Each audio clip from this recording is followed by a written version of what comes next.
મહીસાગરમાં જંગલ કટિંગની કામગીરી પૂરજોશમાં કરવામાં આવી। મહીસાગર જિલ્લાના આરએનબી પંચાયત લુણાવાડા કાર્યપાલક ઇજનેર અને તેમની ટીમ દ્વારા જંગલ કટિંગની કામગીરી પૂરજોશમાં કરવામાં આવી। લુણાવાડા તાલુકાના વિવિધ ગામોમાં માર્ગોની બાજુ આવેલા જંગલ કટિંગ હાથ ધરવામાં આવી અને જિલ્લા માટે સરાહનીય કામગીરી જોવા મળી છે। ગરિયા, હાડોડ, ચારણ ગામ, કોલવન, સાપરી જેવા વિવિધ ગામોમાં માર્ગો પર સાફ સફાઈ હાથ ધરવામાં આવી છે। માર્ગ અને મકાન પંચાયત વિભાગ દ્વારા ગામડાઓમાં આવેલ રસ્તા પરની સાફ સફાઈની કામગીરી હાથ ધરવામાં આવી। Story report by Dilip Chaudhary, Mahisagar. Bharatsinh Makan સાપરીવાડાથી બોલું છું।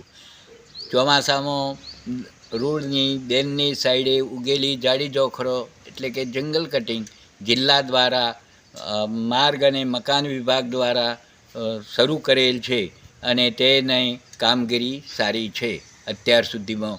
અને ગરિયા, કોલવાણ, હાડોળથી ઠેઠ સાપરીવાડા થઈ ખેરોલી સુધીનો જાડી જોખરોનું કટિંગ કામ ચાલુ છે। હું સોલંકી